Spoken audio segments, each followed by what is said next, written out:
Hey बच्चों, now we are going to see some examples from your textbook and the first example is Akhila goes to a fair with RS20 and wants to have a rides on the giant wheel and play hoopla. ठीक है, अखिला कहाँ जाती है? एक fair में जाती है, एक मेले में जाती है 20 रुपये लेके, और वो क्या करती है? एक बड़ा सा झूला है जायंट व्हील, उसमें चढ़ती है और हुपला गेम है उसमें वो खेलती है। ठीक है, आगे हम लोग इसमें पढ़ते हैं the number of times he played hoopla is half the number of rides he had on the giant wheel. इसका क्या मतलब हुआ कि जो अखिला है एक्चुअल में जायंट व्हील में जितने बार चढ़ी है उसके जस्ट आधे बार वो क्या खेली है? वो हुपला खेली है। मतलब ये हुआ कि अगर वो जायंट व्हील में मान लो जाए अगर 10 बार चढ़ी है तो वो हुपला सिर्फ 5 बार ही खेली है। एक बार और पढ़ते हैं the number of times he played hoopla is half the number of times he played hoopla is half the number of times he had ride on the giant wheel। Giant wheel में जितने बार चढ़ी है उसका आधे बार वो क्या करी है? हुपला गेम खेली है। ठीक है, आगे पढ़ते हैं each ride cost 3 rupees end game of hoopla cost 4। तो एक बार राइड का, एक बार झूले में झूलने का जो कॉस्ट है आपको कितना पड़ता है? 3 रुपये पड़ता है, और एक बार हुपला गेम खेलने का जो कॉस्ट है आपको कितना पड़ता है?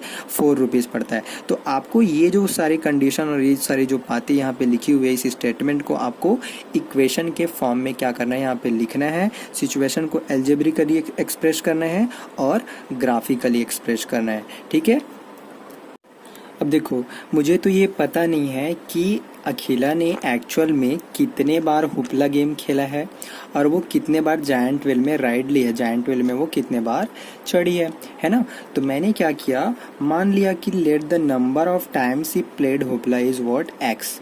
वो कितने बार हुपला गेम खेली है? एक्स टाइम खेली है वो हुपला गेम। और number of times he had ride is equal to what? Y. वो कितने बार राइड ली है उसने? वाई टाइम्स राइड ली है। इतना करने के बाद में हम अपना इक्वेशन राइट करना स्टार्ट करेंगे। देखते हैं, स्टेटमेंट पढ़ते हैं the number of times he played hoopla क्या है? What? The according to first condition. ये first condition, according to first condition. ठीक है, according to first condition. According to first condition क्या है? According to first condition the number of times he played hoopla, the number of times he played hoopla that is what? That is what? X. ठीक है, is half the number of times he had ride on the giant wheel. The number of times he played hoopla is half the number of times he had ride on the giant wheel. ये जैसा question में लिखा था उसी को मैंने as it is छाप दिया और कुछ भी नहीं किया। जो जायंट व्हील में जितनी बार चढ़ी है उसका हाफ करोगे तो आपको क्या मिलता है? हुपला में हुपला गेम जितने बार खेली है वो मिलता है आपको। ठीक है, तो ये हो गया। फिर आता है according to second condition. According to second condition, second condition क्या है वो पढ़ते हैं। चलो, ये मेरा फर्स्ट इक्वेशन हो गया और यहाँ से मेरा सेकंड कंडीशन से सेकंड इक्वेशन आने वाला है। ठीक है, अब देखो सेकंड इक्वेशन में क्या है? Each ride cost 3 end game of hoopla cost 4। एक राइड का जो कॉस्ट है वो 3 रुपये है और हुपला को खेलने का कॉस्ट कितना है? 4 रुपये है। ठीक, तो देखो एक राइड का कॉस्ट कितना है बोल रहे हैं यहाँ पे? 3 रुपये है बोल रहे हैं। एक राइड का कॉस्ट कितना है? 3 रुपये। और वो राइड में कितने बार चढ़ी है? वो वाई टाइम्स चढ़ी है। वो कितने बार चढ़ी है? Y times. अगर मैं आपसे बोलता कि आपने जो है एक राइड के लिए 3 रुपये है तो 4 राइड के लिए आपको कितने रुपए लगते? तो कितने रुपए लगते? 12 रुपीज़ लगते। अगर आपने 5 राइड लिए होते तो आपको कितने रुपए लगते? 15 रुपये लगते। वैसे वैसे आपने कितने राइड लिए हैं? वाई राइड लिए हैं, तो क्या हो जाएगा? 3 का वाई के साथ में मल्टीप्लाई, मतलब 3y। इतने रुपए लगेंगे आपको, है ना। कितने रुपए लगेंगे? 3y। तो वैसे यहाँ पे भी होगा, वो उसने कितने राइड लिए हैं? वाई राइड लिए हैं, तो वाई राइड के लिए उसको कितने रुपए लगेंगे? टोटल 3y रुपीज़ लगेगा। वैसे ही एक गेम का जो कॉस्ट है वो कितना है? 4 रुपये है। तो x बार गेम को खेलने के लिए जो कॉस्ट लगेगा वो क्या लगेगा? 4x लगेगा। और दोनों को मिला के इसका कॉस्ट और इसका कॉस्ट दोनों को मिला के जो कॉस्ट होगा वो क्या होगा? इक्वल टू 20 होगा। क्यों होगा इक्वल टू 20? क्योंकि अखिला जो है शुरू में ही बता दिया गया था कि वो टोटल 20 रुपीज़ ही लेके गई है कहाँ पे, फेयर में, इसलिए ये होगा आपका। ठीक है, तो ये आपका सेकंड कंडीशन हो गया। हमारा जो क्वेश्चन का फर्स्ट पार्ट था कि इस सिचुएशन को एल्जेब्रिकली एक्सप्रेस करना, तो वो हमने यहाँ पे कर दिया, इसको एल्जेब्रिकली एक्सप्रेस कर दिया। अब आता है सेकंड पार्ट जिसमें हमको इसको क्या करना है, ग्राफिकली रिप्रेजेंट करना है। तो ग्राफिकली रिप्रेजेंट करने के लिए हम लोग क्या कर देते हैं, पहला graph of x equal to 1/2। पहले हम इसका ग्राफ खींचते हैं, यहाँ पे ऐसे छोटा सा ऐसा लाइन खींचेंगे। अब हम खींच रहे हैं graph of x equal to 1/2y, इसका ग्राफ खींचते हैं। तो इसको खींचने के लिए क्या करते हैं हम लोग, पहले x की अलग अलग वैल्यू या y की अलग अलग वैल्यूज़ के लिए हम लोग क्या करते हैं, डिफरेंट वैल्यूज़ निकालते हैं, फिर उसको ग्राफ में प्लॉट करते हैं। जैसे हम लोग सेकेंड चैप्टर में किए थे और हमने क्लास 9 में किया था लाइन की और ड्रॉ करने वाला, सेम ऐसे यहाँ पे भी करेंगे। Put y equal to 0, y equal to 0 in 1, तो क्या मिलेगा, x इक्वल टू, ये भी 0 मिलेगा। देखो अगर y के पोजीशन में 0 रखूंगा तो ये 0 इस पूरे के साथ में मल्टीप्लाई होके क्या बन जाएगा, 0 हो जाएगा। तो x इक्वल टू क्या मिलेगा, 0 मिलेगा। ठीक है, अगर मैंने क्या रखा, y इक्वल टू 1 रखा, देखो y इक्वल टू यहाँ पे मैंने 1 रखा, तो 1 का इसके साथ मल्टीप्लाई हुआ तो कोई चेंज तो होगा नहीं। तो क्या मिलेगा, सिंपली आपको x इक्वल टू 1/2 मिलेगा। ठीक है, मतलब ये दो वैल्यूज़ मिलेगा। अब इन दोनों वैल्यूज़ को मैं एक छोटे से टेबल में क्या कर लेता हूँ, ड्रॉ कर लेता हूँ। अपना टेबल बना लेते हैं। मैंने अपना ये छोटा सा टेबल बनाया, जो वैल्यूज़ निकाले हैं उसी को यहाँ पे क्या कर दूंगा, मैं रख दूंगा। ठीक है, ये x लिखा और ये y लिखा। जब y की वैल्यू मैंने 0 रखा तो x की वैल्यू क्या आया था मेरा, ये भी 0 आया था। और जब y की वैल्यू मैंने 1 रखा तो x की वैल्यू कितना आया था, हाफ आया था। अब हम निकालेंगे graph of 3y plus 4x equal to 20। ये जो सेकेंड इक्वेशन हमने लिखा था वो वाला है। ठीक है, अब यहाँ से फिर से वही काम करेंगे, put x equal to 0, then क्या मिलेगा, x के पोजीशन में 0 रखोगे तो ये पूरा तो 0 हो जाएगा। आएगा क्या आपके पास में, 3y इक्वल टू 20, देन ये 3 को उधर ले आओ तो क्या मिलेगा, 20 डिवाइड बाय 3। ये हो गया आपका क्या चीज़, x इक्वल टू 0 पे इतना। ठीक, अब क्या करोगे, पुट y इक्वल टू 0 कर दो, एक बार y के इक्वल टू 0 रख दो, देन क्या मिलेगा, देखो यहाँ पे y इक्वल टू 0 जब रखोगे तो ये पूरा 0 हो जाएगा, बचेगा क्या, 4x बचेगा, तो ये 4x हुआ इक्वल टू 20। देन यहाँ से 4 को इधर नीचे ले आओगे तो क्या मिलेगा आपको, 20 डिवाइड बाई 4 मतलब कितना हो जाएगा, x इक्वल टू 5। कब, जब y के इक्वल में आपने 0 रखा तब। ठीक है, अब इसको हम अपने एक छोटे से टेबल में क्या कर लेते हैं, भर देते हैं। ये ऐसा x लिया मैंने और ये क्या लिया मैंने, y। जब x इक्वल टू मैंने 0 लिया था, यहाँ पे x इक्वल टू मैंने 0 लिया था तो y की वैल्यू मेरे को क्या मिला था, 20/3 मिला था। और जब y के इक्वल में मैंने 0 लिया था तो x की वैल्यू मेरे को क्या मिला था, 5 मिला था। ये हो गया। अब फाइनली ये जो दो टेबल बनाए हैं आपने, इसको आपको सिंपल ग्राफ पेपर में क्या करना है, प्लॉट बस करना है और कुछ नहीं करना है। तो मेरे पास में एक ग्राफ पेपर ऑलरेडी मैंने ले रखा है। यहाँ पे मैंने क्या किया है, 1 2 3 4 तक लिया है यहाँ पे, और 1 2 3 4 ये लिया। ये मेरा x एक्सिस है, ये निगेटिव x एक्सिस, और ये मेरा पॉजिटिव y, और ये मेरा निगेटिव y। इधर इस तरफ नीचे वाला जो पोर्शन है वो क्या है, निगेटिव वाला। तो हमारा फर्स्ट पॉइंट क्या है, चलो देखते हैं। हमारा फर्स्ट पॉइंट है 0 0। ये 0 0 कहाँ पे होगा, ग्राफ पेपर में देखते हैं। ये 0 0 कहाँ पे होगा, यहाँ पे होगा। x का भी 0 और y का भी 0, तो ये एक छोटा सा पॉइंट यहाँ पे लगा दिया। क्लियर है। उसके बाद देखो ये हाफ और ये 1, x का हाफ और क्या किसका, y इक्वल टू 1। तो x का हाफ कहाँ पे होगा, ये देखो x का हाफ यहाँ से, और यहाँ से आपको क्या चलने हैं, 1 चलने हैं। तो ये ऐसे ऐसे कहाँ पे चले गए, 1 तक चले गए। तो ये 2 पॉइंट मिले, एक पॉइंट आपको ये मिला और एक पॉइंट आपको ये मिला।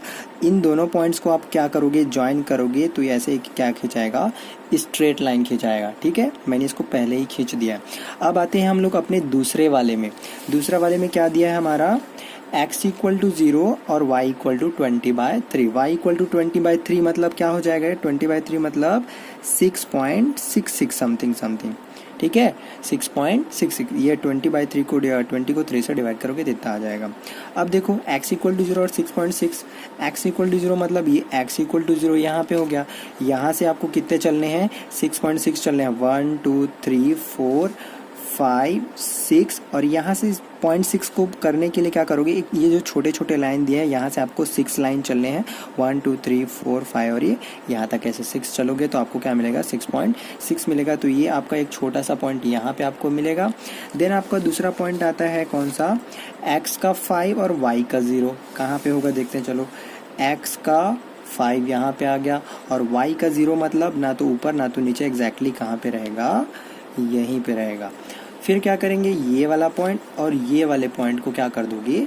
ऐसे ज्वाइन कर दोगे। तो फाइनली आपको इस पॉइंट पे एक इंटरसेक्ट करता हुआ लाइन आपको दिखेगा। ये जो पॉइंट है एग्जैक्टली क्या होना चाहिए? 2 और 4 होना चाहिए।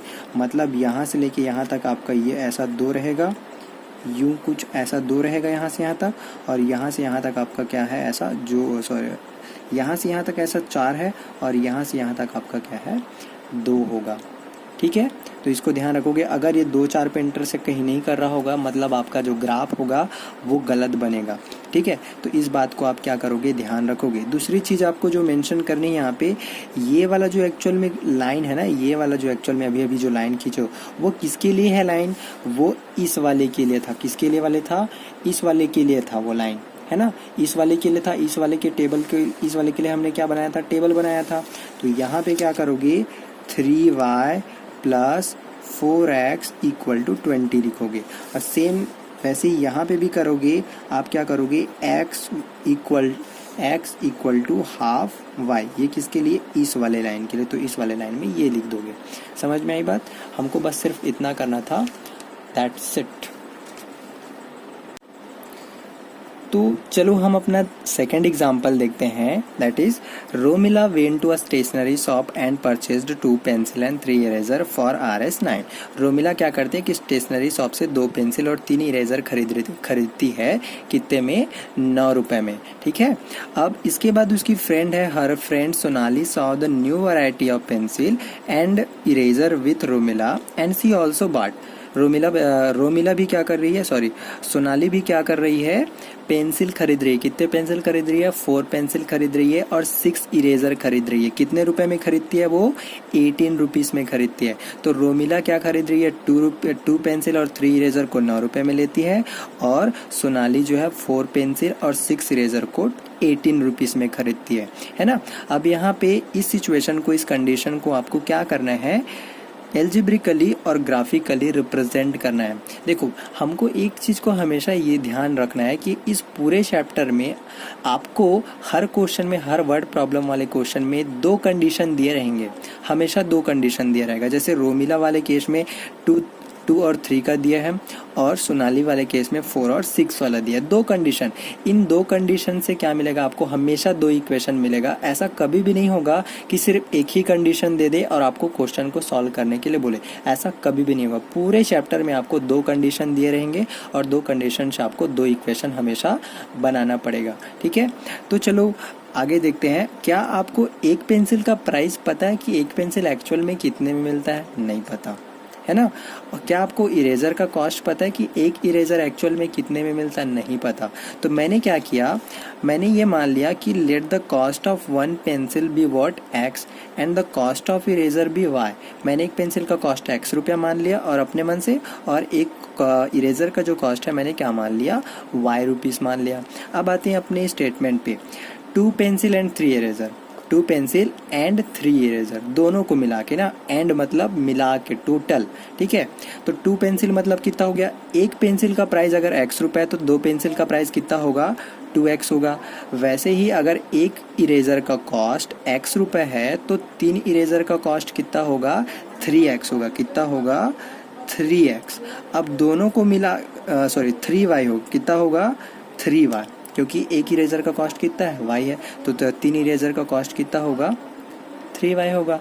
अब दोनों का टोटल कॉस्ट कितना है? यहाँ पे देखो कितना है, देखो 9 रुपीज़, ये क्या है, अकॉर्डिंग टू फर्स्ट कंडीशन, जो फर्स्ट कंडीशन दिया उसके आधार पे। अब according to second condition, according to second condition, according to second condition क्या होगा देखो बताओ।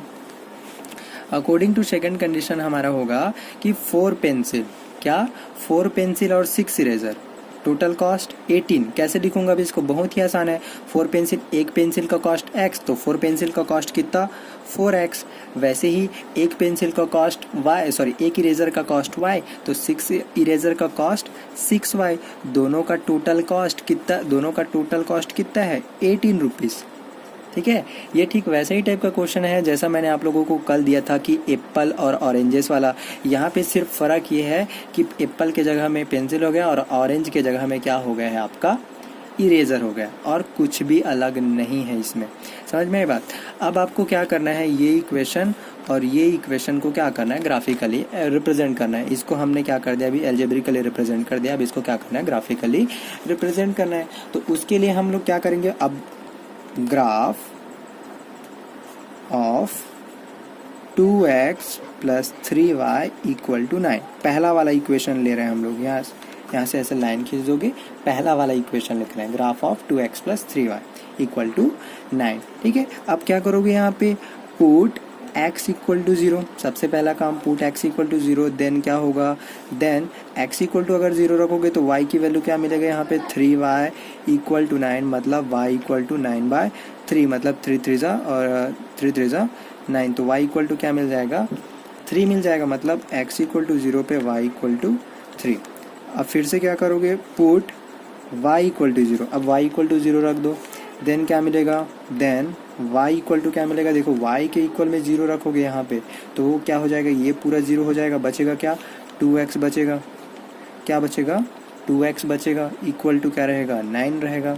y के इक्वल 0 रखा तो ये खत्म हो गया, बचा क्या 2x, तो ये 2x लिखा इक्वल टू 9 लिखा।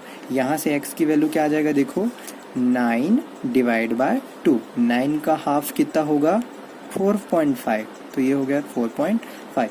मतलब जब मैंने क्या रखा, y के इक्वल में 0 रखा तो x की वैल्यू मेरे को क्या मिला 4.5 मिला। ठीक है, अब इसको हम एक छोटे से टेबल में क्या कर लेते हैं, भर देते हैं। तो चलो हम एक छोटा सा टेबल बना लेते हैं अपना। ये मैंने बनाया छोटा सा अपना टेबल, छोटा सा प्यारा सा, ये मेरा x और ये मेरा y। ठीक है, जब मैंने x इक्वल टू 0 रखा तो y की वैल्यू मेरे को क्या मिला था 3 मिला था, और जब मैंने y के इक्वल में 0 रखा तो x की जो वैल्यू है वो मेरे को क्या मिला था 4.5 मिला था। ये हो गया मेरा पहले वाले के लिए। अब क्यों कौन से वाले के लिए आऊँगा, मेरा जो सेकेंड वाला था ना इक्वेशन, उसमें आऊँगा ग्राफ ऑफ जो सेकेंड इक्वेशन था। सेकेंड इक्वेशन मेरा क्या था 4x plus 6y equal to 18, ये था मेरा सेकेंड इक्वेशन। अब सेकेंड इक्वेशन में क्या करेंगे हम लोग, फिर से वही करेंगे, put x equal to 0, then क्या मिलेगा आपको y इक्वल टू, देखो x के इक्वल में 0 रखोगे तो ये वाला तो 0 हो जाएगा, बचेगा क्या 6y इक्वल टू 18। देन यहाँ से y इक्वल टू क्या मिलेगा 18/6, मतलब y इक्वल टू 3, 6 1 6 3 जा। तो जब आपने x इक्वल टू 0 रखा तो y इक्वल टू क्या मिला 3 मिला।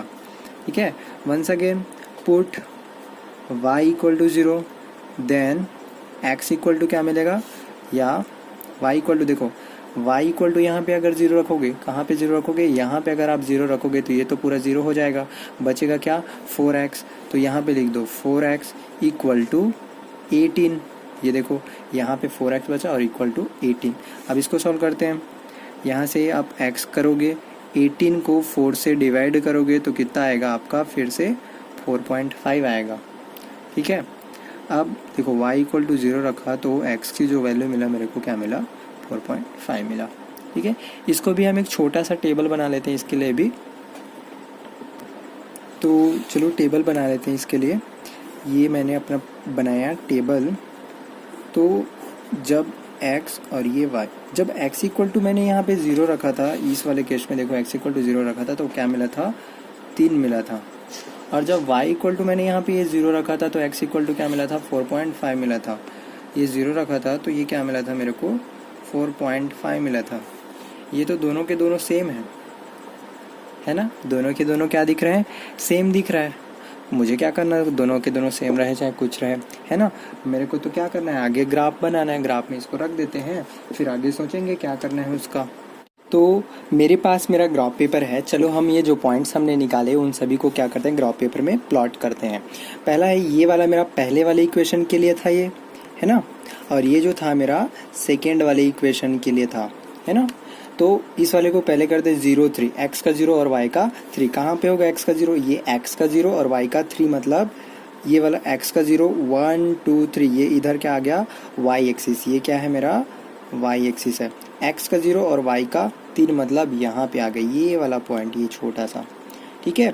अब उसके बाद देखते हैं x का 0 सॉरी y का 0 और x का 4.5, y का 0 x का 4.5। देखते हैं x का 4.5 कहाँ पे है, देखो 1 2 3 4, 4.5 मतलब यहाँ पे, और y का 0 मतलब ना तो ऊपर ना तो नीचे, एग्जैक्टली यहाँ पे, ये यहाँ पे ऐसा पॉइंट आएगा। मतलब क्या कर देते हैं हम, इन दोनों पॉइंट्स को ज्वाइन कर देते हैं। चलो इस दोनों पॉइंट को मैंने क्या कर दिया, यहाँ से कुछ ऐसे ज्वाइन कर देता हूँ। चलो ये 4.5 और इसको क्या कर दिया मैं, हल्के हाथों से कुछ यूँ ज्वाइन कर दिया। अब देखो सेम चीज़ आपको इसके लिए भी करना पड़ेगा। सेकंड इक्वेशन में फिर से वही 0 3, अब ये 0 3 तो वही था, 0 3 मतलब कहाँ पे आएगा, ये 0 और ये 3 यहाँ पे फिर से आएगा वही, और ये 4.5 और 0 मतलब 4.5 आपका ये हो जाएगा, और 0 मतलब ये यहीं पे आ जाएगा। तो सेकेंड लाइन को जब आप खींचोगे तो ये जस्ट इसके ऐसे ऊपर से होते हुए जाएगा, मतलब इसी के ऊपर से एकदम ओवरलैप करते हुए जाएगा, इसके थोड़ा भी इधर उधर नहीं होगा, है ना, इसके ऊपर से गुजरेगा। तो ऐसे टाइप को क्या बोलते हैं हम लोग, that line coincides with each other. ये जो लाइन है दोनों क्या करते हैं, कोइंसाइड करते हैं, दोनों को ओवरलैप करते हैं। ऐसे टाइप की सिचुएशन को हम लोग कोइंसाइड करना कहते हैं, है ना। इससे पहले वाला जो हमने क्वेश्चन किया था, वहाँ पे लाइन ने क्या किया था, इंटरसेक्ट किया था। लाइन ने क्या किया था, एक पॉइंट पे जाके इंटरसेक्ट किया था। आगे हमको जो एग्जाम्पल दिया गया है उसमें हमको ऐसी लाइंस मिलेंगी जो कभी भी एक दूसरे को ना तो इंटरसेक्ट करेंगी, ना ही वो कोइंसाइड करेंगे, ओवरलैप करेंगे, बल्कि वो क्या होंगे, एक दूसरे के पैरेलल होंगे। तो हमने ये समझा कि दो लाइंस को अगर आप क्या करोगे, प्लॉट करोगे, तो केवल और केवल क्या होंगे, 3 सिचुएशन हो सकते हैं। और वो 3 सिचुएशन क्या हो सकते हैं कि या तो वो लाइन एक दूसरे को इंटरसेक्ट करेंगे, या फिर वो कोइंसाइड करेंगे, या फिर वो क्या होंगे, पैरेलल होंगे, है ना। पैरेलल वाला जो एग्जांपल है वो एग्जांपल नंबर आपका 3 है, जिसको आप लोग खुद करके देखेंगे, फिर नहीं बनता है तो आप मेरे से क्वेश्चन करेंगे, ठीक है। Thank you.